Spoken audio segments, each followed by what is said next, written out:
I'm your co-host, Olivia. And I'm Kennedy. And welcome to the Cobb.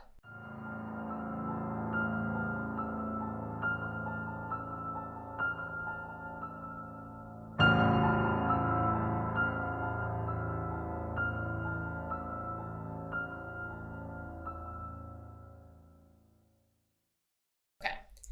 This is part 2 of JonBenet Ramsey. And this is where we're going to get into the rest of her autopsy, and then we're going to get into the theories, and yeah, that's literally it. But it's a long way to go. Okay, but before I do that, I just want to clear a few things up before we start. So originally I said that her cause of death was just cranial cerebral trauma, which isn't true. It's actually paired with the strangulation. So she was alive when she was strangled.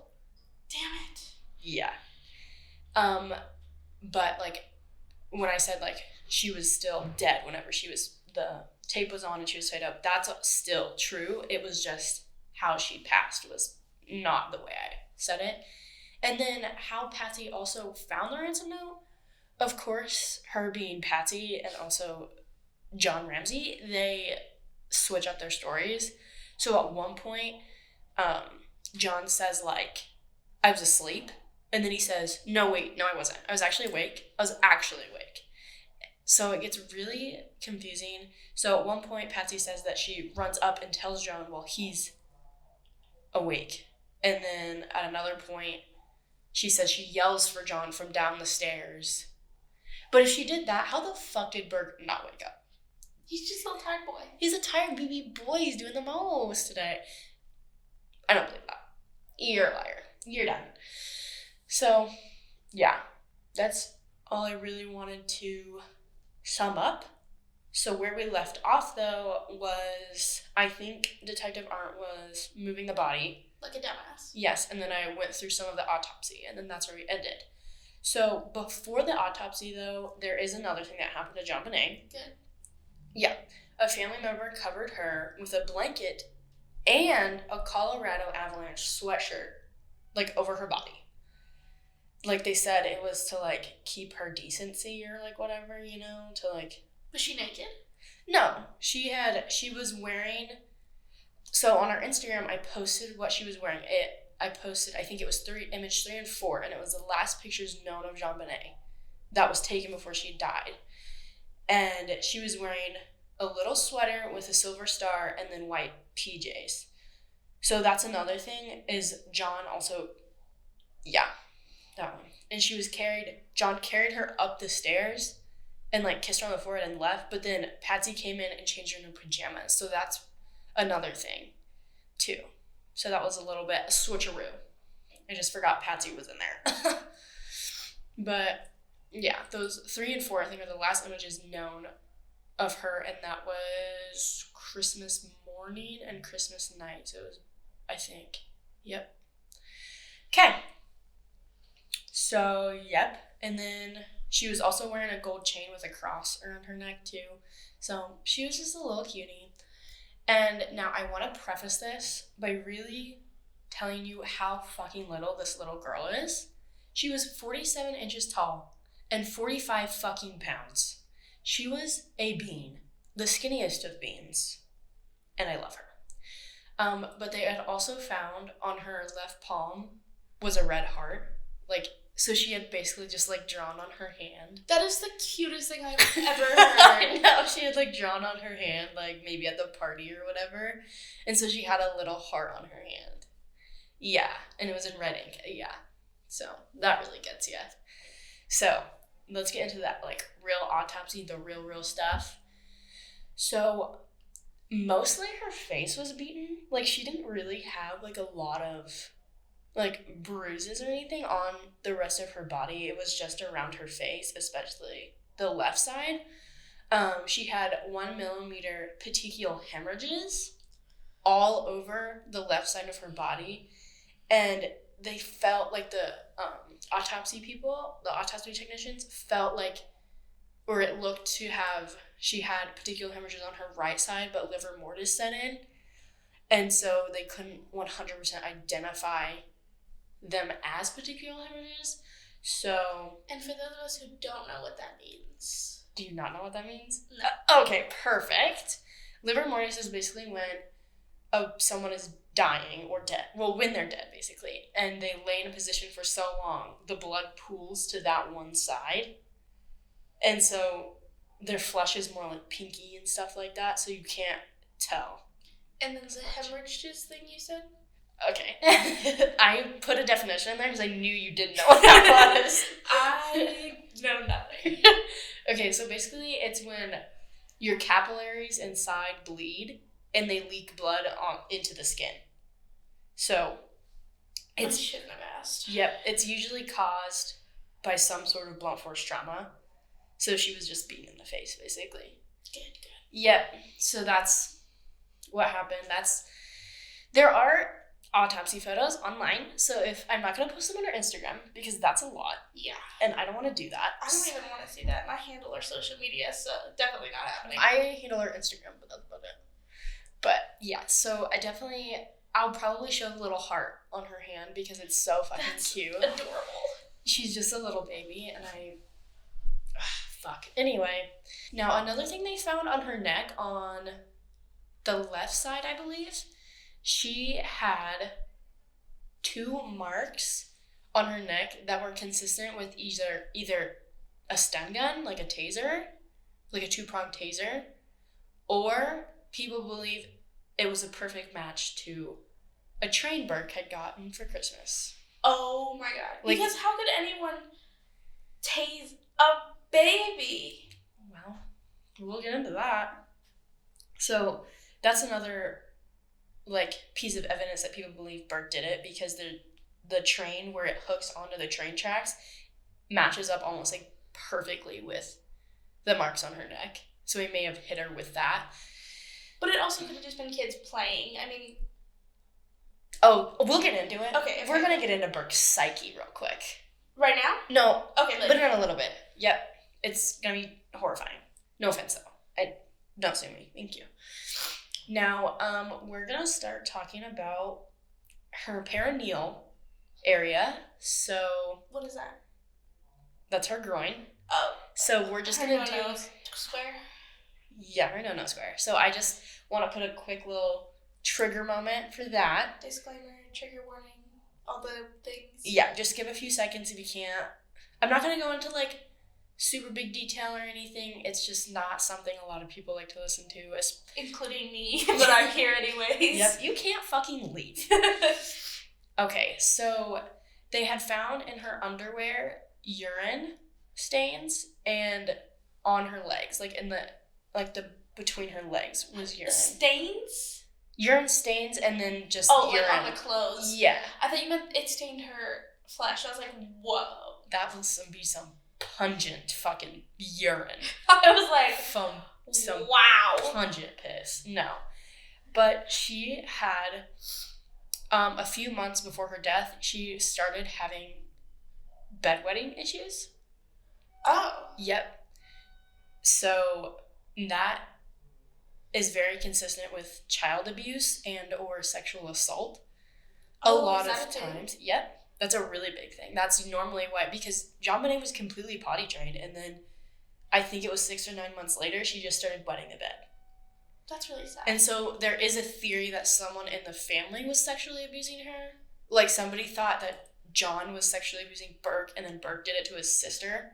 That's awful. Or John may have been doing it to both of them, or something like that. I'm not saying that ever happened at all. But there's a correlation somewhere. There's a correlation. Maybe someone who is close with the family that visited them often, something like that. It also sometimes stress. So maybe the pageants were too stressful, and she just started wetting the bed. So it could be more than just child abuse and sexual assault, but those are the 2 main factors. So there is that. And then there were also red stains in her underwear, and she's 6, so it's not her period. Yeah, so nobody. She's a child. So. Yeah, but they also have found her vagina was not like inflamed or anything, but it was very red and irritated, which is a sign of sexual assault, but her vaginal area was completely wiped clean. So they didn't find like semen or anything, but they did find DNA of an unknown subject on her underwears. And they did test it, and it doesn't match Burke, Patsy, or John.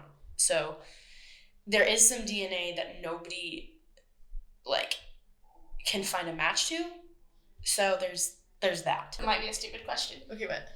There's this thing that I've heard of, like, you can tell if someone's a virgin because they have, like, a flap of skin.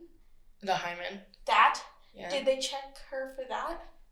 Yeah, I'm pretty positive it was intact, but not always does that happen. I know. I was just curious, like, if it wasn't. I mean, I know it's not, like, a for sure thing. Yeah. But I was curious if they did check it. They did. They checked. They went into too much detail in the autopsy. I mean, they have to. Yeah, I mean. But I'm trying to keep it as clean as possible. But I was just curious. Yeah, her hymen was intact, I believe. That's good-ish. It doesn't really mean anything. It makes me feel a little better. I mean, I guess if that makes you feel better. But they have confirmed that she was sexually assaulted. Oh, like for sure. Yes, before or after she had died. I mean, yeah. Because all of the signs are there. Just the way, like, somebody had to have cleaned her vaginal area. Because there was no DNA, there was no, like, mucuses or anything down there. Like, and she was bleeding. Like, that really tells me. And it's so sad because in the autopsy, it says her bladder was completely empty. So she probably was either so terrified that she peed herself or, like... I hope she peed on who did it. Fuck that person. But yeah, so that actually, like, hurts my heart a little bit to think about, so I'm not going to anymore. This episode is going to be anything, it's going to be us crying. Yep, we're going to move on. So now let's get into the GI tract, which is her tummy. Okay, thank you. Tummy. Tummy. So it was completely empty except the yellow, light green tan, apparent fruit, aka... An apple? Pineapple, you dumb bitch. Pineapples are not green. It says light tan, light green tan. Like a little yeah. Oh, yeah. Like a yeah. I was thinking like an apple. Sorry, nope. Pineapple. I was really close. I had half of it. Because it's the pineapple theory. Wait, do it again so I can sound right. Okay. The yellow to light green tan apparent fruit material that represents... Pineapple! Hell yeah! See, I have not heard the pineapple theory. I am so excited about it. Not even saying it happened. Nope. Would never do that. So then, the interior. So she had no, like... What the fuck did they call it? Like, skin trauma? Like, on her... Like, scalp trauma. Like, there was no, like... Hair pulling or... Yeah, stuff like that. So now we're going to look at her skull and her brain. So she had one hit to the head. Okay, so the skull fracture that was part of her death. It extends from the right occipital part of her brain to the posterior parietal cortex area. And that means... Okay. Front to back, basically. Okay. Because the occipital is here, but it's like the front of your brain. Okay. And then the posterior is like in the back. So it's like a pretty big gash, but also she's small and her skull is small. It's still awful. Yeah. And so then that caused her to have a brain hemorrhage that was 7 by 4 inches on the right side of her brain. So, yeah. Not good. Not good. But so that was part of her cause of death. All right, now we're going to get into the theories. So the bedwetting theory is the first one. And Patsy is the murderer in this theory. So, it's late at night. I'm setting the scene, baby girl. Setting the scene. It's late at night. JonBenet wakes up her mom because she had an accident in her bed. Patsy gets very angry and frustrated with her because she's had several accidents before this. She doesn't understand why she's wetting the bed. She's getting angry, and she hits JonBenet out of frustration and accidentally kills her. And that's the theory. That's literally it. I feel genuinely bad for Patsy because I doubt she knew her kid was getting, like, assaulted. Well, And if she did, that's worse. But, like, that's just terrible. well, theoretically, she may have been. Like, the bedwetting doesn't completely confirm that she had sexually abused in the past. It's just awful. Everything is awful. Yep. All right. Now I'm going to get into the big cojones, because I'm going to start with family theories, and then I'm going to go down to the intruder theories. Okay. So, big cojones. Are we ready, kids? No. Too bad. This is Mr. Burke. You can talk about this. Who is the suspect? I'm not saying that he did it. I'm not saying that he did it. Thank you. Just making that fucking clear. All hypothetical things here. Yep. And to make it more clear, I'm going to start saying hypothetically. Every sentence will begin with hypothetically, and if it doesn't, it's implied. Thank you. Disclaimer. All right. So we're going to talk about past Burke. His actions before JonBenet was murdered. Okay. Are we ready? Brace your fucking self for this shit. Okay, one day, a year before her death, this actually did happen. Like, this isn't hypothetical at all. Okay. So this is not implied. This did happen. Not JonBenet. Well, yeah, technically. JonBenet and Burke were playing outside. And Burke hit her in the head with a golf club. Oh my god! Now, the parents claim it was an accident. But he has had anger issues. He's known for that, especially as a child. He has anger issues, and he had jealousy issues because they spent a lot of time with JonBenet. How do you accidentally do that? I don't know. Like, maybe he was swinging and didn't see her. I don't know. Now, this is the second thing that is very big. And this is a confirmed thing? This is a confirmed thing by the housekeeper as well. Oh, good. Yep. So one day, the housekeeper, obviously cleaning, she goes into JonBenet's room. You know what she finds? No. She likes to describe it as this. I don't. A grapefruit-sized piece of fecal matter. I'm not done. Spread across. Oh, God. JonBenet's sheets and walls. Good. Those were confirmed. To be burnt. To be burnt. Of course. Now, police officers, when they were investigating the house, I say that fucking loosely. Yeah. They found More feces, poop. yep, smeared on a box of candy that JonBenet got for Christmas. He's such a nice brother. He's such a good big bubby. Little bubba, yay. Yep. Mm-hmm. So that's really delicious. Now, Delicious. this is post JonBenet. So after she had died. Now everything's hypothetical. No, this one's real. Oh, God. This one's another real one. Great. He went through a child psych evaluation, of course, because his sister was brutally murdered. Yeah. And he slept through it. Yep. I'm still mad about that. Yep. The child psychologist Mm-hmm. asked Burke to draw a picture of his family. Oh, no. You know, but he was 9. 9. He included himself, John, and Patsy. He excluded JonBenet a few days after she had died. Good.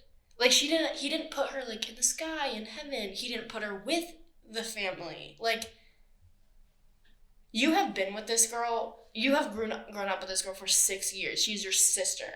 And a few days after, you're already like, she's not a part of my life anymore. Oh, well, what are we gonna do? I just found this one that JonBenet drew.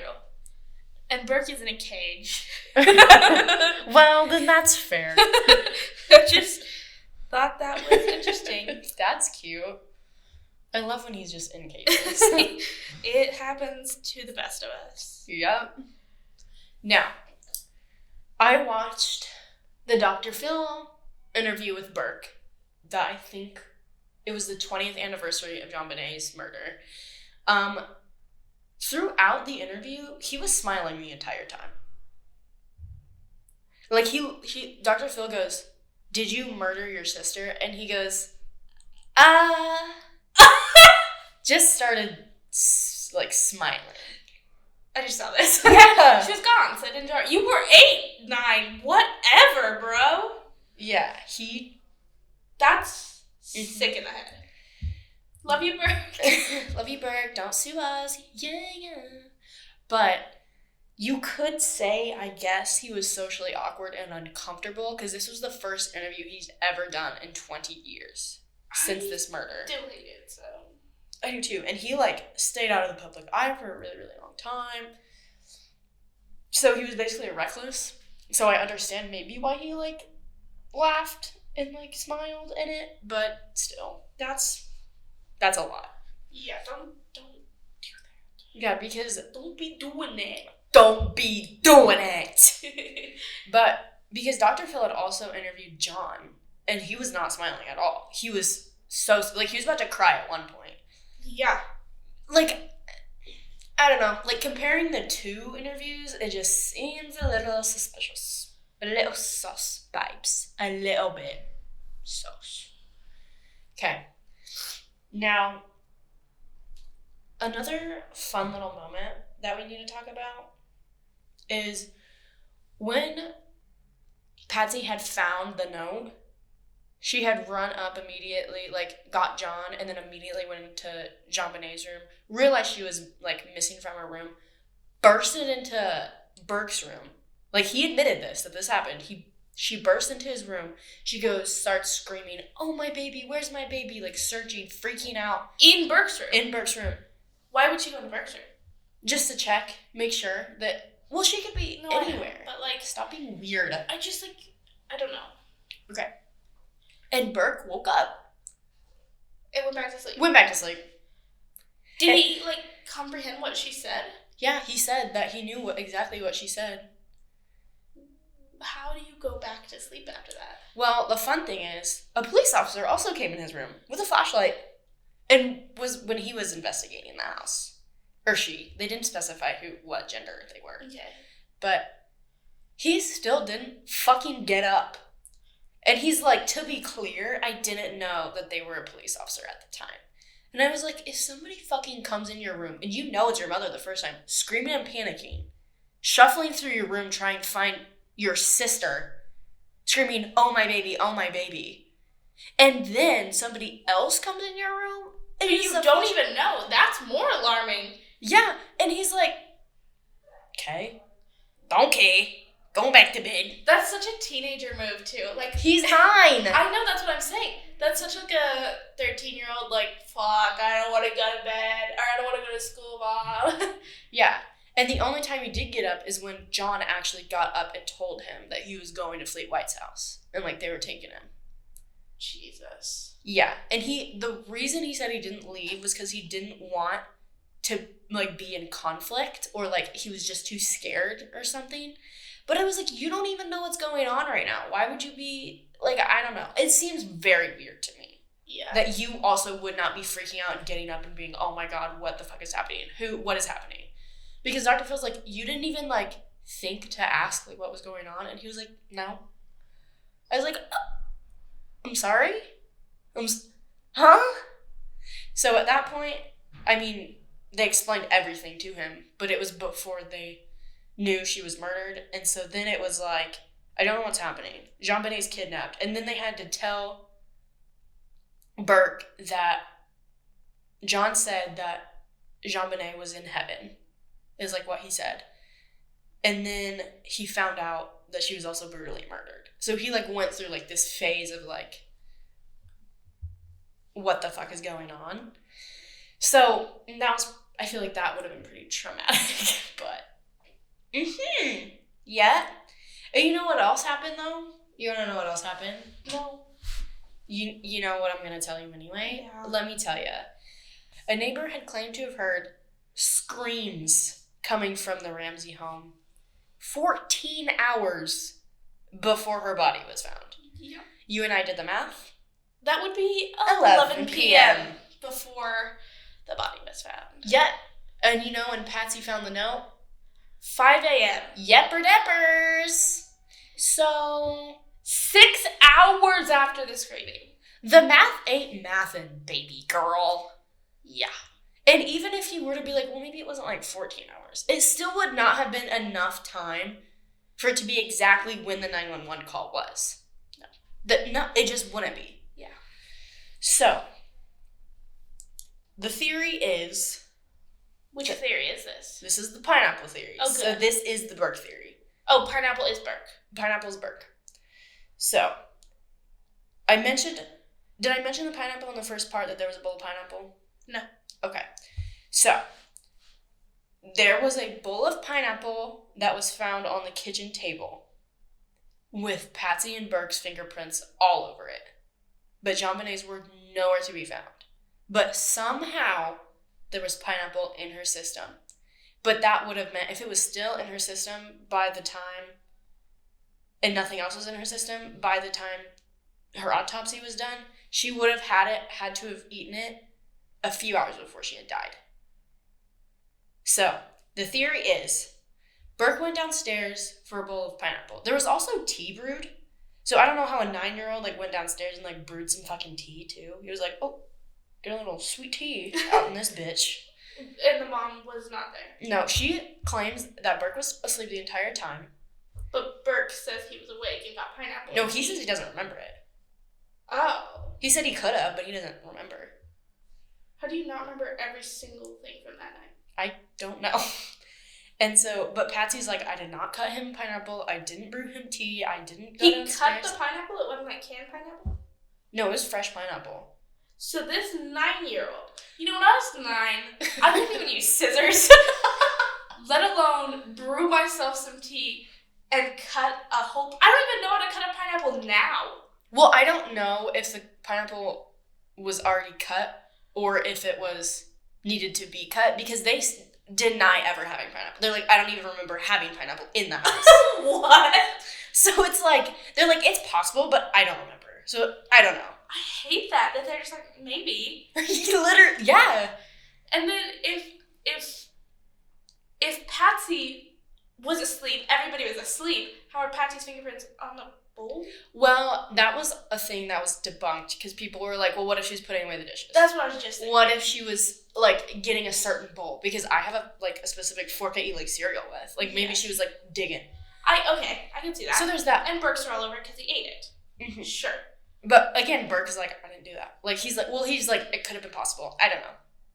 But for some reason, JonBenet's were not found on the bowl or spoon. Also, but he eats pineapple with a spoon. That's a red flag. Red flag. But the funny thing is it was a big fucking serving spoon. That's awesome. So that's me. It wasn't a little baby spoon. It was a big bitch. I mean, maybe he was like, as you come to airplane. Well, her DNA wasn't on it, is what I mean. Nothing, there was no DNA. Could she have just grabbed a piece of pineapple and... That's the theory, babe. So, JonBenet, Burke goes downstairs for a midnight snack. JonBenet realizes he's going down there. Maybe she didn't go to sleep yet and she heard him. She wanted to go down and follow her big brother. Because they are on the same level, and their parents are on the 3rd level, so they may not have heard anything.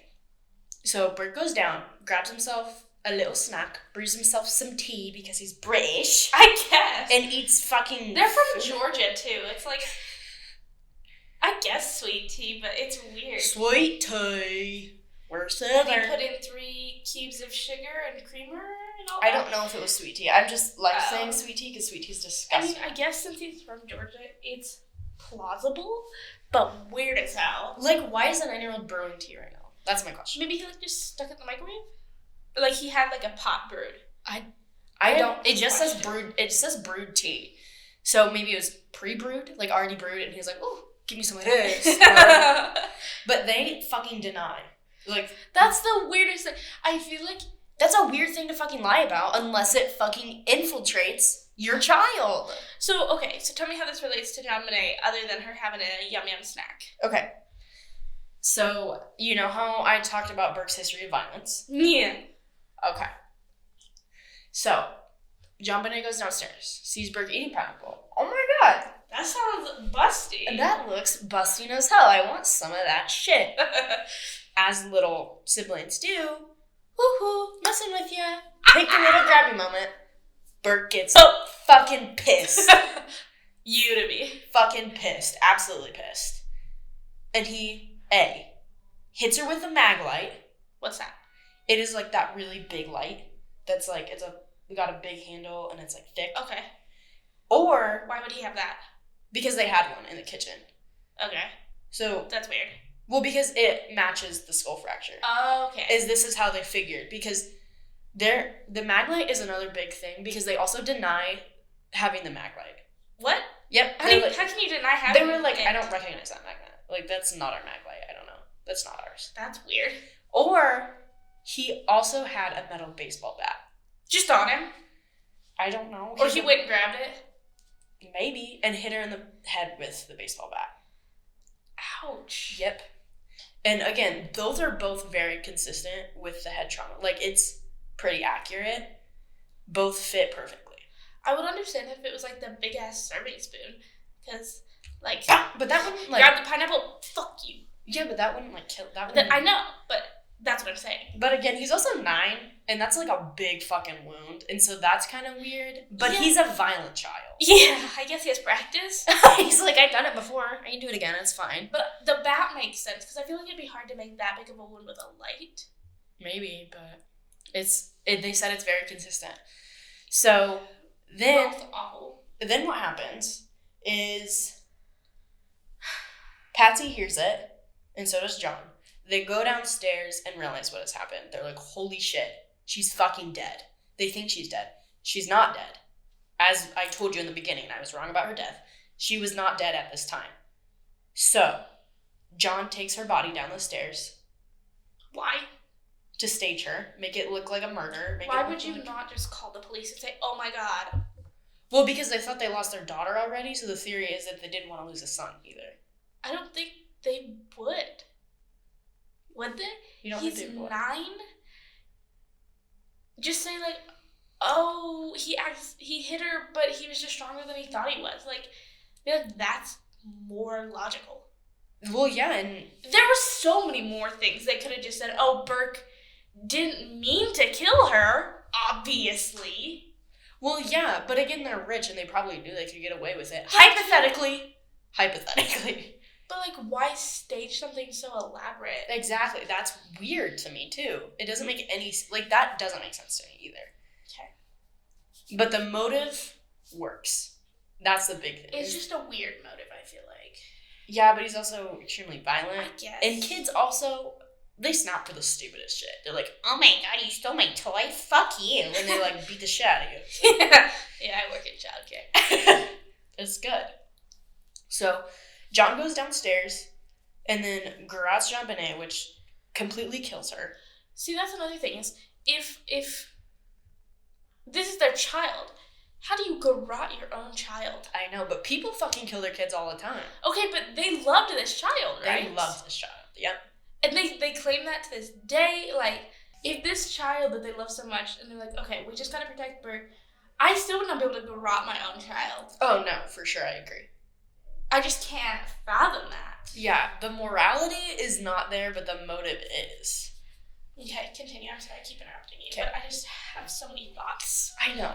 So, John goes down, stages her death. Basically the way I said it, ties her up, duct tapes her, puts the blanket over her, all that shit. And then Patsy goes and writes the note and then calls 911. Now, the reason people believe she wrote the note is because in interviews, she uses the exact same wording in the note, in some of the notes. Or, like, some of the same wording, like, words in her interviews. Oh, like, can you give an example? Just like language-wise. Like, things like adequate and, like, fancier words, you know? Like, bigger words that don't, like, I feel like a kidnapper would not have. Again, that's not... No, very, it's not like conclusive or anything. But that's like that. Interesting. Yeah, she just uses a lot of words that are in the note, so it's like weird to people. Well, and it was in Patsy's notebook with Patsy's He's pen in Patsy's house. Patsy's handwriting. Fucking Patsy. So, but I did Patsy. In part 1, I did not speak about the $118,000 specific amount because this is where the theory comes in. Okay. That specific amount is the exact amount of John's Christmas bonus that he got from work. How would anyone know that? Exactly. Except for Patsy! and John. Well, yeah, but I love the idea of it being Patsy. Patsy! But Patsy! But John does claim that this bank statement was sitting out. But a bank statement isn't just the $118,000. It's everything you spent and deposited and withdrawed. I mean, I guess it might say Christmas bonus, but that's very specific to find and like be like, this one. Exactly. I want this. And the bank statement was just open. There was no fingerprints on it from whoever the intruder was. I think they just looked at it and wrote it. Okay. I'm going to continue to ask questions. Yeah. Well, because there's no fingerprints on the pen either. They're like, what the fuck? Like, it's been wiped down. Oh, it was wiped down? Wow. Well, yeah, because you know who fucking wiped down everything? Fucking Priscilla. Fucking bitch. Who? Oh, yeah. Remember? Yeah, because she was wiping down counters because she's helpful. Yes, just like her fucking husband. Love that. Forgot. Fuck. Everybody was cleaning. Yep, everybody was cleaning. Okay. Now let's get into the 911 call. Oh, yeah. We listened to this earlier, just for fun. Yeah. It's awful. It's online, so you can literally just look up JonBenet Ramsey 911 call or Patsy Ramsey 911 call, and it's the first thing that pops up. Now, obviously it was like Patsy calling 911. She was like, oh my god, my daughter's been kidnapped. She wasn't like really answering any of the operator's questions. Which is fair. She was just freaking out, of course. Obviously. And so she abruptly hangs up the phone. Hangs up, I say. Because because back in the day, you have the landline, and you have to fucking put that bitch on the hook for it to hang up. She kind of like... Half put it on there? Yeah. And so it did not completely hang up. Now, the operator said that this whole situation felt really weird. She didn't understand why she wasn't staying on the phone to wait for police officers to arrive and, like, to guide them through everything, what they need to do, and things like that. And so she decided to stay on the line. She did not hang up on the other end, so she listened. Now, thank God she did. They had 3 analysis experts listen to this part. And what it is they separated them. They didn't tell them what, like, the operator heard or what they think they heard, like what other analysis people heard. They put 3 people in a separate rooms, and they all heard almost the exact same thing. Oh, good, because I heard nothing. It was 3 voices. Patsy, a grown man, and a child.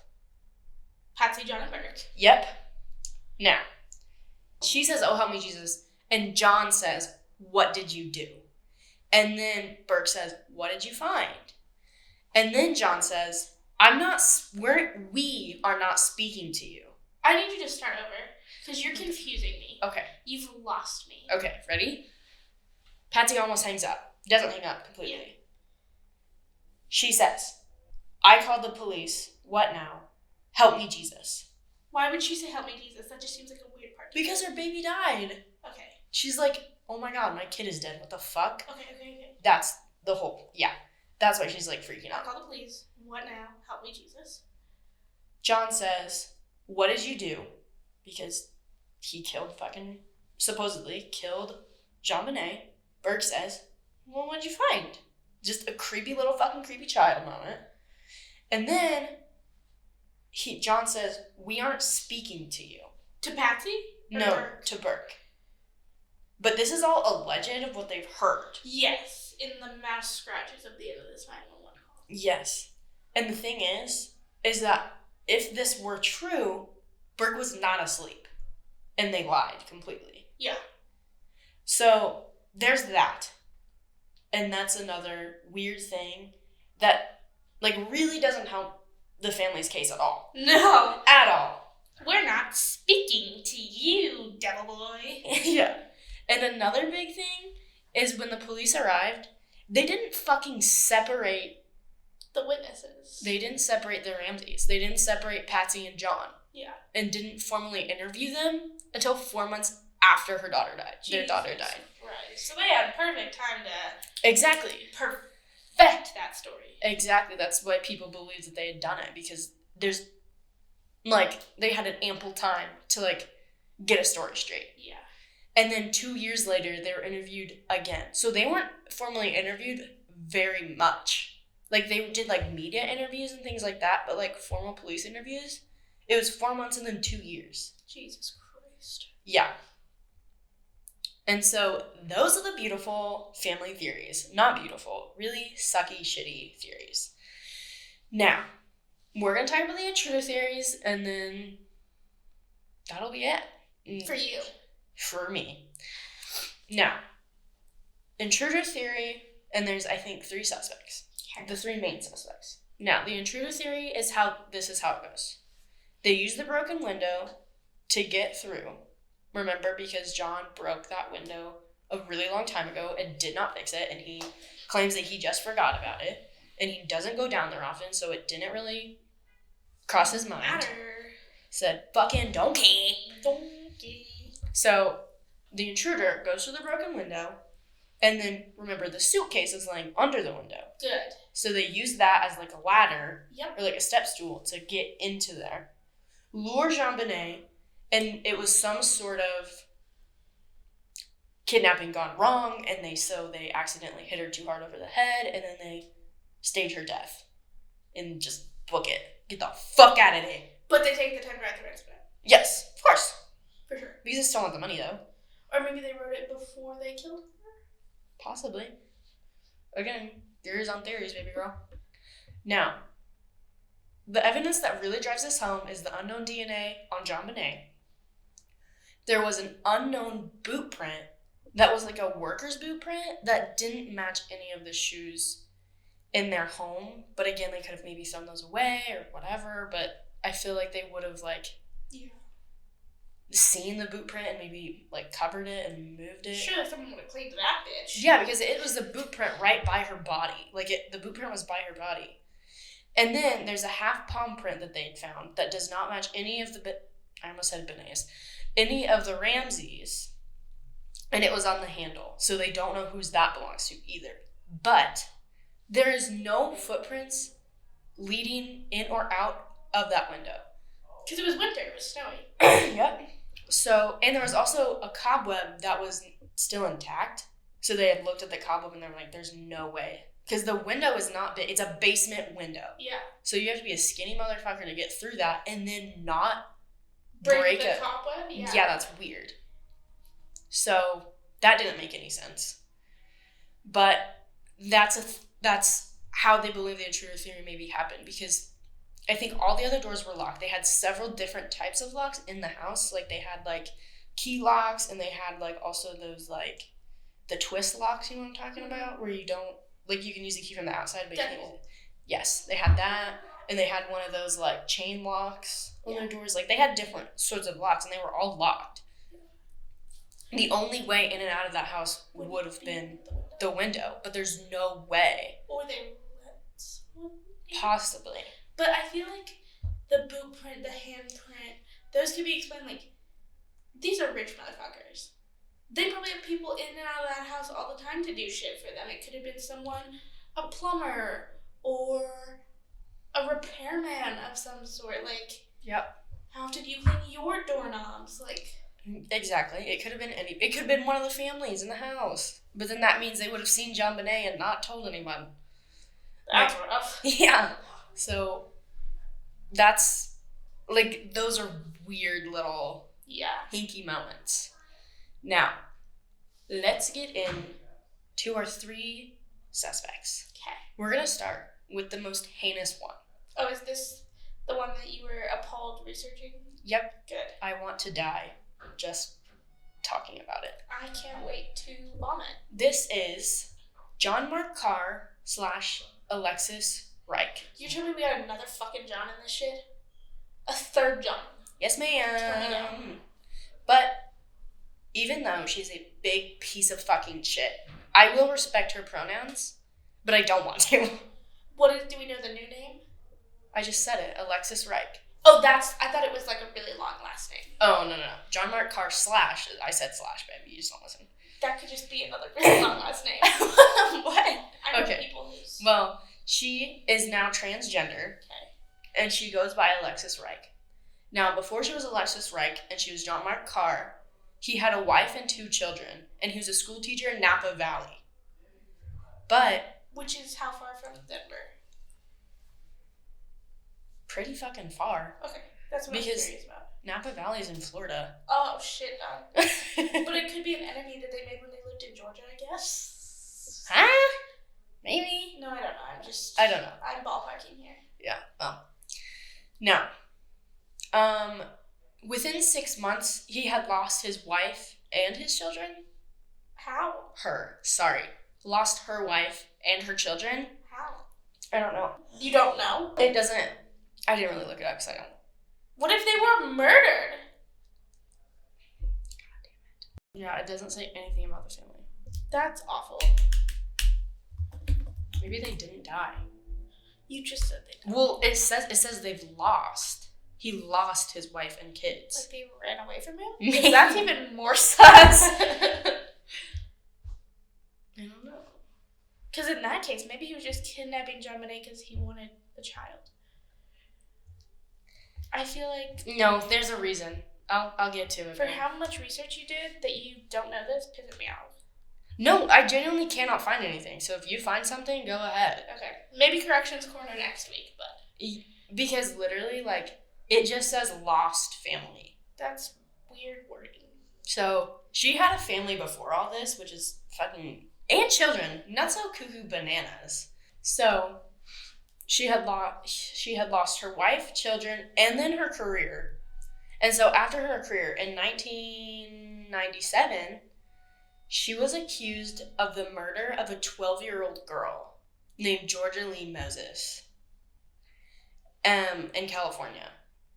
But the police, like, immediately went and raided her house. And you know what they found in there? Child pornography. And she was immediately arrested. But of course, the police being the best police on planet Earth, She got out. They did not successfully bring a good case against her, and so she fled to London. So they couldn't convict her again because she's in a different fucking country. Awesome. Yeah. But then, very fun, out of the kablooey, her family literally thought she was dead. Because... like, until 2006, they thought she was dead.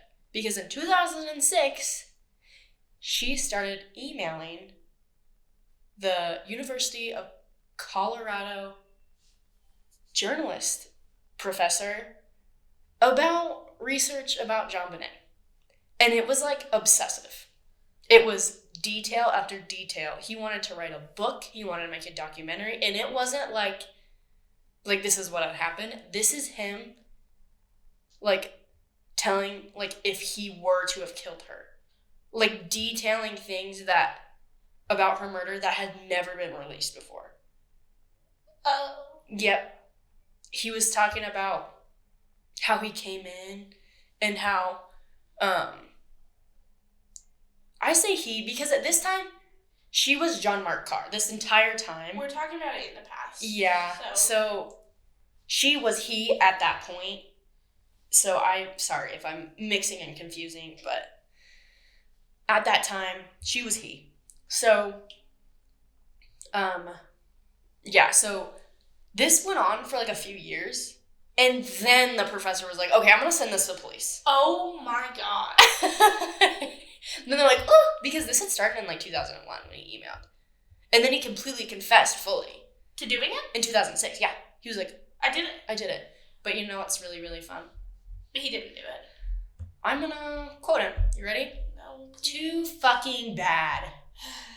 You get to know. Okay, so this is what he says to the professor. You probably can't relate to being in love with a 6-year-old girl. No, I can't. Yep. I love JonBenet. Till this day, I love her.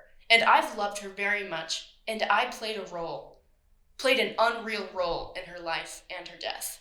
It was an intimate love affair for me. She is 6. It was my secret and JonBenet's secret. Verbatim, he said that. No, he didn't. Yeah, he did. Why? Because he was in love and obsessed with JonBenet. So they tested the DNA against the unknown male DNA, or no? Yes, they did. It wasn't his. Nope. So he didn't. No, but he was also in fucking Thailand at the time of her murder. So he just did this because he was obsessed with this case and was in love with JonBenet. Oh my God. Again, she's 6. And how old is he? 41. Good. But you know what he said? Nope. I didn't mean to kill her. Trigger warning, trigger warning. It was an accidental, erotic sexual fantasy we were having together. Like, she consented to it. Like, she was like, I want that part. He's like, I didn't mean to strangle her to death. It was an accident. I wanted her to be in a dream state. Oh, Jeffrey Dahmer. Yeah, because it made sex more pleasurable. Jeffrey Dahmer. Dahmer did. That's such a fucking Dahmer line. Yeah, because he was like, I didn't mean to, it was an accident. He fucking didn't do it. I love that so much. He was like, I didn't mean to do it. You didn't. But Buddy, you're clear. But the boot print found by her body did actually match his. But like, And the boot print was like his boot print, basically. how the fuck was he in this house? What the fuck? The DNA didn't match, but like the details, the story, it all like matches. So I kind of get it, but I don't get it. I hate everything. You know what she is now, though? Little Miss Alexis motherfucking bitch. Are you ready for this? This is what I was like, I'm honestly holy shocked shit. her name isn't JonBenet Ramsey. Are you ready? No. Oh, wait. And then, in 2007, though, I forgot to mention this part. In 2007, she was investigated for the role in a sex cult with teenagers. Yeah, probably. Mm-hmm. Teenagers, minors. Are you ready for this one, though? Nope. She has now spent her life advocating for sexual abuse survivors, especially children, and supports forced sterilization of convicted child rapists. You're a child rapist. She's a child rapist. But she's also battling homelessness, so fuck her. Wow. Wow. Yeah. I just really wanted to, like, give you that, because that was really cute. Now, these are the last two, and this won't take very long, and then we'll get on to Kennedy's. All right, babe. Michael Helgoth. Excuse you. Thank you. Okay. God. So he was the electrician for the Ramseys. And I said that earlier. You did say that earlier. I said plumber, but. Or maintenance man. That's what you said. I said repair guy. Yeah. Yeah. Now, the Ramseys and him did have a property dispute, and so they were, like, in the middle of fighting when JonBenet had died. And he had a fucking taser. Oh, yeah, I forgot about that. Yep, in his possession. So there's that. Now, the police did a press conference, and then the cops were way too fucking cocky. And they were like, we know who did it. And they were like, their name will soon be the only name on the list. Well, he was talking to the person in the camera. He was like, your name will be the only name on the list soon. Like, he was like, fuck you, piece of shit. Yeah. That's literally what he did. You know what happened, though, right after the fucking interview? Michael Helgoth fucking killed himself. That's awesome. That's fucking sus as fuck. Yeah. But, again, he was cleared because he died, and also by DNA. Oh, okay. Well. But again, just because there was that little amount of DNA found. But it was in her underwear. That's fair. But that could have been before she had, I guess. like, I don't know, babe. I don't know. But it could be anyone. It could be literally anyone. So there's that one. This is the last one. It's the Santa? I know about the Santa theory. It's my favorite. Really? Yeah. I like the Santa theory because it's fucking bonkers. Okay, well, his name is Bill Reynolds. think. Excuse you. Reynolds. The Ramseys every year had a Christmas party normally. They didn't have one the year JonBenet Ramsey died because they went to the Whites. Yes. But they did, John did say in an interview that, like, they sometimes had, like, children over and, like, little, like, guests and stuff come in and out of the house sometimes, but this was, like, in the morning. So JonBenet was alive when this was happening, so there wasn't, like, evidence skewing or whatever. Bill was their Santa for a lot of years, and people claimed it was really weird how much he spent with JonBenet. Like, he paid way too much attention to her, and, like, people thought it was weird. And you know what he said? Nope. He had chosen her to make him his special friend. JonBenet was his special friend. Yep. So there's that. But JonBenet, being the cutest little sweetie pie in the whole fucking world, gave him a vial of glitter, and he loved it. He ate it. Worse. When he had been given that glitter, he wanted to take it in with him for surgery, for his heart surgery. So he took it with him. They let him have it. And so he took it in there because he was like, this is, like, means so much to me. Like, she's literally, like, the sweetest little girl on planet Earth. Which she is. She literally is. She's a fucking 6-year-old. But later, he told his wife that he wanted the glitter mixed into his ashes. I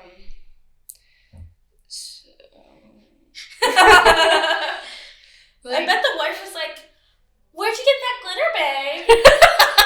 This 6-year-old, she's my special friend. And the wife said, and what are you gonna do with it? I want it in my ashes. I can't deal. I have to go. I'm really, really busy. Oh, fuck. And that's it. That's the whole story? Yes! Is there more? Well, like, did they test his DNA? No, because he really wasn't. People were just pointing fucking fingers at him. They were just because like, you're creepy. Because he was a creepy old man, and they were like, you did it, little girl. Because, like, maybe, because he's been in that house several times and, like, knows his way around, so maybe that would make sense. But, like, he's just a sweet old man who, like, is a little obsessed. A little weird, but, like, not... Murderer. Not Alexis John Mark Carr weird. Yeah. So there's that, I guess. So, I don't know. Now... So in the end, we have no idea who did it, and everything hurts my brain. Yeah, because this case makes my life hurt. And my brain hurt badly. Because everything, like, you could find different sources to say just about everything was different than probably what we said. Exactly, because there's theories upon theories, there's different facts that get hidden and they fucking show up, or there's rumors like the whole, like, semen in the suitcase thing. That's a rumor, that's not a fact. And people are like, this is a rumor! I mean, this is a fact! No, it's not. It's a rumor. They don't fucking talk about it in the formal interviews they have with the parents. So it's like, it doesn't, like, there's no one theory that conclusively is like, it's this one. Yeah. 100%. Will I say that the pineapple theory is the most factual? No. Because I don't want to get sued. And that's what I'll say about that. Yeah. I'm pretty sure everybody who listens to this has their own theory, and after you listen to this, you'll have your own. And of course, if there's anything we missed, or I missed, if there's any mistakes I've made, feel free to let me know, because I love constructive criticism. I don't like people being assholes, so if you're just like, hey, you missed this, you forgot this, just let me fucking know. I will say it in the next video, and just, like, in the next podcast, and clear it up, just like I did the last time. I caught my own mistakes, and I'll let you know. So... yeah. Also, comment and let us know what your theory is. Because I'm just intrigued by, like, what everyone has to think about it, because I have no opinions. I genuinely don't know. But I do like the Santa one just because he was so bonkers. But he's like he's cute. He's just like an old man living his life. No, I know. But the Santa one I just like because it's like Christmas. Yeah.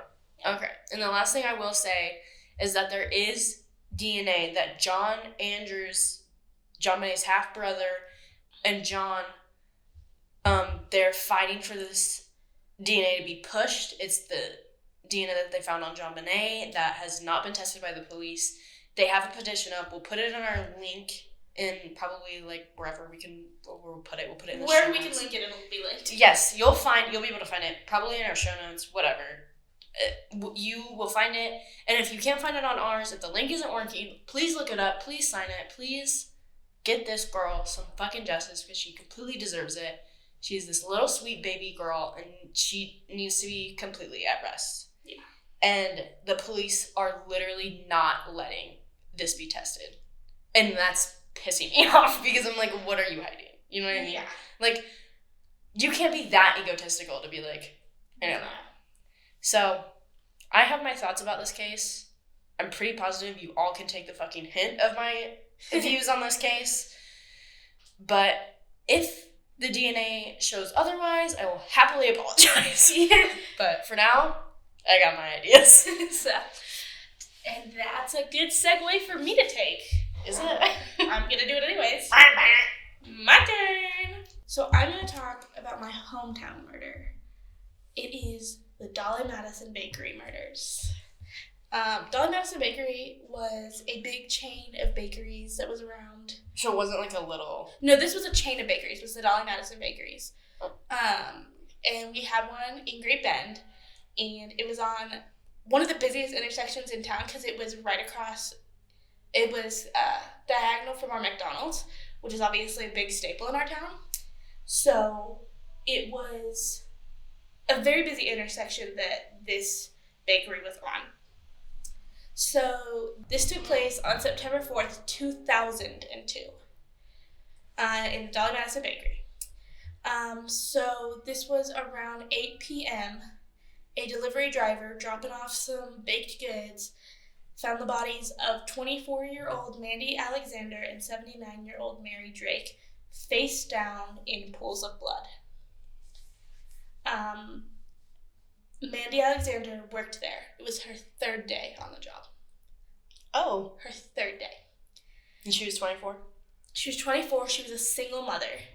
And it was her third day at her brand new job after having a relatively troubled life. She had found a church. She was getting her life back together. She got a job. And 3 days later, she was murdered. Mary Drake was a customer who just happened to be in the wrong place at the wrong time. Oh, that's... She has nothing to do with anything. She just happened to be in the bakery. So does the worker have anything to do? Okay, I'll get sorry, my me. So yeah, it was Mandy's third day working there, and Mary Drake was just a little sweet old lady going to get her bread. She literally... Oh my God. It's so sad. She would literally had her bread on the counter. She was checking out when this happened, and it makes me so sad. So I saw a thing that was like, she's a single mother, she had made some mistakes, but she found a church, she got a job, and her friends literally said her life was taking a turn for the better before this had happened. Oh. So when the delivery driver found them, they were both face down in pools of blood in the small office area in the back of the store and not actually in the store part, which is really weird. Mm-hmm. The driver didn't realize it though at the time, but both of their throats had been slit. Oh. Yeah. So Mandy had just begun working there and Drake was a customer. So this part's kind of weird. Money from the cash register was missing, but Mary Drake's purse and wallet were still on the store counter with her loaf of bread. So if they took the money out of the register, I don't know why they didn't take her money. So the mother of the 24-year-old believes that the killer robbed her daughter and killed her in the office area. And then when Drake came in to get her bread, she was killed too. Like she walked in on the murder. That's so weird. Yeah. And there's a quote from the granddaughter of Mary Drake. One of the police was questioning Mary Drake's son. And the cop said, "Did your mom have any enemies that we should know about? Is there anyone who was angry at her or would have reason to hurt her?" And the granddaughter said, "I don't know why, but it angered me. I could only think, seriously? No, what the heck? Why would you ask that? No one was so mad at my 79-year-old, 4'11" grandma that they would want to kill her. That's fair. There's not a lot of old people that get enemies, like, especially if they're sweet and, like, kind. Yeah, and then there's another thing. There was one saving grace, like, one minor positive about this. Before going to the bakery, Mary Drake had stopped by one of her family's houses to pick up a granddaughter to go to the bakery. But the family wasn't home, because if they would have been, the granddaughter probably would have been killed as well. Oh. So, thankfully, the granddaughter was not home, and so the granddaughter didn't get to go to the bakery with grandma, which is so sad. Which is, I mean, good. It's good that it didn't happen, but it's still so freaking sad. After the murder happened, I think it was a couple weeks, I could be wrong, the bakery had to shut down because it couldn't keep business, and obviously the building has not held a business. It has been unoccupied. So it's like cursed, or like, no, nobody wants it. Well, duh. So it's been unoccupied for 20 years. You know what, though? People bought the fucking Ramsey house. Well, yeah. And that's terrifying, too. Yeah. So I don't know. I don't get it. There's another thing that Mandy Alexander's mother, after this happened, was so, like, distraught, but she said that she forgave the killer before her daughter's burial, because if she didn't forgive it before, she would have never let it go. And so she forgave it before her daughter was even buried, which is such a sad thing to have to do, but good, I guess. I find it really incredible that especially, like, mothers can do stuff like that. I couldn't. But, like, I wouldn't. I would literally say, fuck you. Yeah. Since then, the mother has reached out to troubled teens and prisoners in the county jail and opens her home to young people who are troubled in honor of her daughter, which is really cute. Mm-hmm. And then, so I'll talk about, like, this murder is unsolved. It's been 20 years, and we still don't know who did it. But there's some eyewitness testimony about who it might have been, but I'll get into that. So there is belief that the killer was someone who was passing through town and was staying at a local motel, because there's a motel literally, like, down the street from this place. And police later released a sketch of, like, who they thought it was, and that person was seen standing outside the store, like, this is really weird, and they don't explain it really well, but there was a guy who no one knows who locked up the Dolly Madison bakery and told a customer, sorry, we're closed. He did not work there. So it had to have been the killer, right? Supposedly. So then they took the customer who was told, sorry, we're closed, they did a police sketch up, which I'll post on Instagram, because if you see this man, please call. So they took that down to the hotel, and the hotel clerk was like, yeah, that looks like a guy who lives here. So it was a white male, 30 to 35 years old, about 6'1", 175 pounds, with light brown to blonde collar-length hair. So it was long hair. But when he had checked out the next morning, he had shaved his head. Sus, right? I mean, yeah. Why would you shave your head at a hotel? Maybe he was going through a mental breakdown. I don't know. It's just really weird. I agree. But, yeah, that guy... The picture's also really, really creepy. I know. It looks... He looks like a fucking... Yeah. Just a real creepy little So boy. he closed up the bakery, said, sorry, we're closed. And about an hour or two later, the delivery driver came and found 2 dead bodies. So that's wild. There was a theory that Mandy Alexander was going through a custody battle for her daughter, or for her child. I don't know if it was a son or daughter. But her ex-husband had an alibi, so that was kind of debunked. Which is why I said it could have been Mary Jake was just in the wrong place at the wrong time. But it seemed very they went for the bakery. Mary Drake had nothing to do with it. They were robbing the bakery, they think, and so Mary Drake just happened to be in the wrong place at the wrong time. That doesn't... I mean, I guess, like, a chain bakery, maybe. But, like, I feel like robbing... Like, if you don't rob, like, a bank, they don't have very much money in the register in the first place. I mean, this was a very popular bakery. So, like, it was a big deal. Well, it was I'm not saying it wasn't a big deal. I just mean, like, even if it's, like, a big chain, they normally don't have a lot of money in the register because they do that on purpose so they don't get robbed. Yeah. Though there was new evidence released last month on the 20th anniversary of this crime. So when... This makes me so angry. They did, like, a relook at all their stuff from the Dolly Madison murder, and they found this DNA on one of the victims. They won't say who it is, if it was Mary Drake or Mandy Alexander.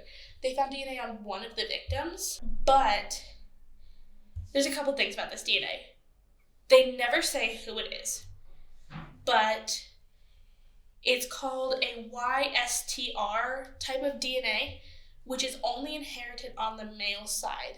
So that's how they know it was a man who did this. Okay.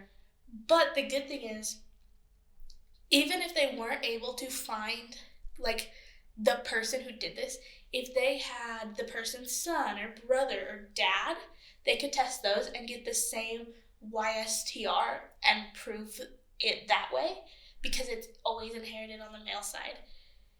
But they can't, like, put this into a database and, like, search it like that. You have to have someone and test it against specifically. Mm-hmm.